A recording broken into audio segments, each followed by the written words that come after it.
Assalamualaikum warahmatullahi wabarakatuh. Selamat pagi anak-anak. Nah, bagaimana nih kabarnya? Semoga kalian selalu dalam keadaan sehat walafiat ya. Amin amin ya robbal alamin.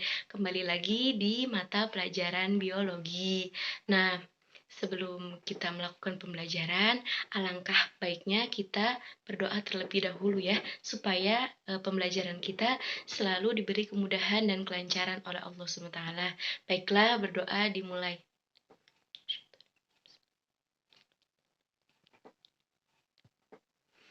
Amin, berdoa selesai. Nah, anak-anak, pada pertemuan kali ini kita masih melakukan pembelajaran secara daring ya.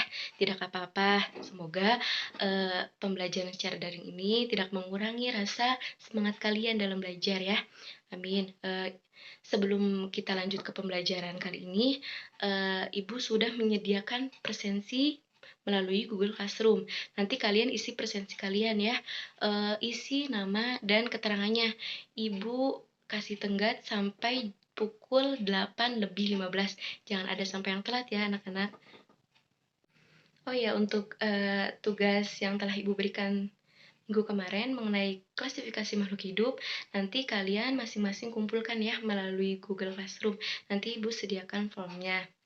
Baik, lanjut untuk tujuan pembelajaran pada kali ini yaitu untuk mendeskripsikan pengertian, tujuan, serta manfaat klasifikasi makhluk hidup. Yang kedua yaitu untuk menjelaskan dasar-dasar klasifikasi makhluk hidup serta macam-macam sistem klasifikasi makhluk hidup. Yang ketiga yaitu untuk mempresentasikan laporan hasil analisis makhluk hidup di lingkungan sekitar.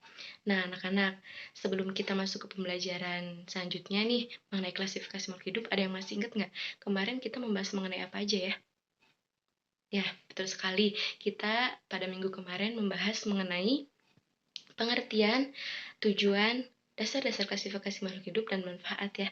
Kemudian sekarang kita akan membahas mengenai materi tingkatan klasifikasi makhluk hidup dan klasifikasi 5 kingdom. Untuk lebih jelasnya, kalian nanti simak penjelasan Ibu berikut ini ya. Nah, anak-anak pernah kan pergi ke perpustakaan? Ada berapa banyak buku di perpustakaan? Sudah pasti sangat banyak ya. Ada ratusan, bahkan ribuan. Kita bisa menemukan buku apa saja di perpustakaan. Tetapi pada saat anak-anak di perpustakaan, pernahkah anak-anak kesulitan untuk mencari buku? Sebanyak apapun koleksi buku di perpustakaan, dengan bantuan pustakawan, pasti anak-anak bisa menemukan buku yang dicari. Nah, kenapa bisa begitu ya? Tentu saja karena koleksi buku yang ada di perpustakaan telah dikelompokkan berdasarkan ketentuan yang telah ditetapkan. Nah, pertanyaannya, ada berapakah makhluk hidup yang ada di bumi? Anak-anak ada yang tahu? Agak sulit ya pertanyaannya.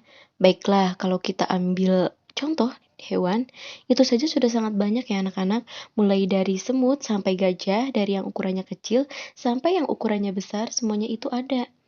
Nah, itu baru contoh dari hewan saja anak-anak. Belum lagi contoh dari tumbuhan dan bakteri yang jumlahnya mungkin sampai miliaran. Oleh karena itu, anak-anak, makhluk hidup diklasifikasikan atau dikelompokkan berdasarkan persamaan dan perbedaannya, supaya kita dapat mengetahui atau mempermudah kita untuk mengklasifikasikan makhluk hidup yang sangat banyak jumlahnya. Nah, dalam proses pengelompokan, ada yang namanya tingkatan klasifikasi makhluk hidup. Pengelompokan tersebut, anak-anak, dilakukan dari tingkatan yang tertinggi sampai tingkatan yang terendah ya. Adapun tingkatan tersebut diantaranya adalah dimulai dari tingkatan takson yang tertinggi. Untuk makhluk hidup yaitu kingdom. Semua hewan dimasukkan dalam kingdom animalia, sedangkan semua tumbuhan dikelompokkan dalam kingdom plantae. Salah satu tingkatan di bawah kingdom ada phylum yang digunakan pada hewan, sedangkan pada tumbuhan disebut sebagai divisi. Tetapi keduanya berada dalam tingkatan yang sama anak-anak. Jadi, phylum dan divisi itu memiliki tingkatan yang sama. Apabila ada kelompok makhluk hidup dalam divisi atau film yang memiliki ciri-ciri yang sama, maka mereka akan dimasukkan ke dalam satu kelas. Misalnya, kucing dan kelinci. Mereka memiliki persamaan ya anak-anak, yaitu hewan yang menyusui, sehingga dikelompokkan dalam kelas mamalia. Nah, berikutnya ada ordo.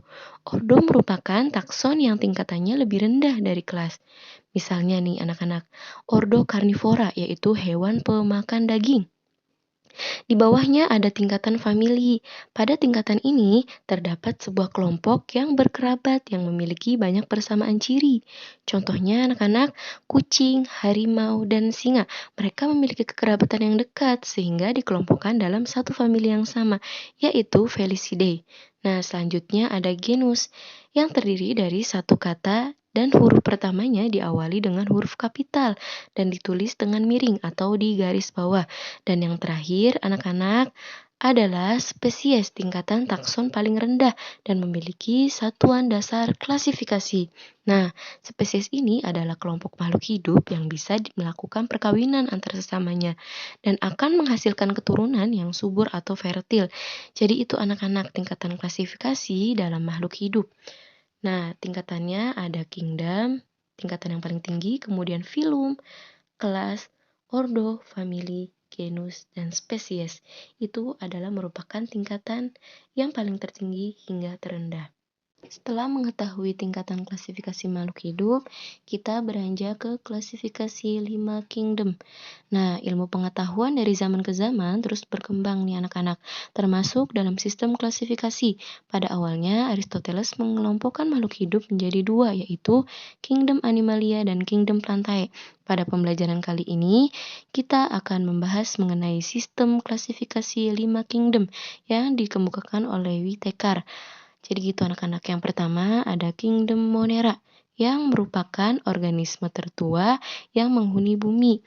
Organisme dalam kelompok ini merupakan organisme prokariotik atau tidak memiliki membran inti. Contoh dalam kingdom ini adalah bakteri. Tetapi pada sistem klasifikasi 6 kingdom, Monera telah dibagi menjadi 2 kingdom, yaitu Archaeobakteri dan Eubacteri. Nah, yang berikutnya anak-anak ada kingdom Protista, yaitu organisme eukariot pertama yang terbentuk dari evolusi organisme prokariot. Contohnya adalah amuba. Nah, pasti anak-anak sudah sering ya mendengar kata amuba. Jadi, amuba ini adalah kelompok dari Protista. Selanjutnya yaitu ada kingdom Fungi. Kingdom fungi atau jamur. Nah, anak-anak, sekilas bentuknya mirip dengan tumbuhan ya.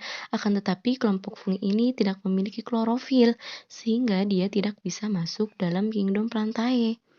Nah, selanjutnya ada kingdom plantae atau biasa disebut dengan tumbuhan. Adalah salah satu organisme eukariotik multiseluler yang memiliki klorofil anak-anak sehingga dapat menghasilkan makanan melalui proses fotosintesis. Dan yang terakhir anak-anak ada kingdom animalia atau hewan, yaitu organisme eukariotik dengan sel kompleks atau multiseluler berbeda dengan tumbuhan ya yang memiliki dinding sel. Animalia tidak memiliki dinding sel anak-anak, akan tetapi lebih banyak mengandung sel otot dan sel saraf sebagai alat untuk mencari makan. Nah, itu adalah klasifikasi 5 kingdom anak-anak. Menurut Whittaker, ada kingdom Monera, Protista, fungi, plantae, dan animalia.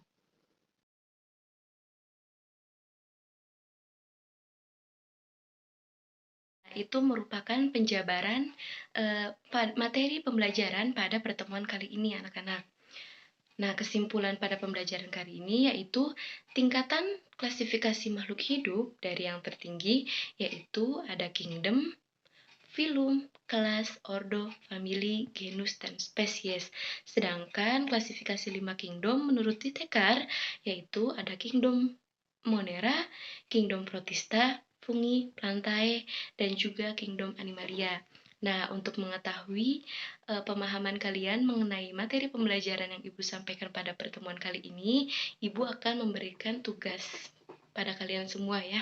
Untuk tugasnya yaitu merupakan tugas per kelompok. Nanti Ibu akan memberikan tugasnya melalui Google Classroom ya anak-anak.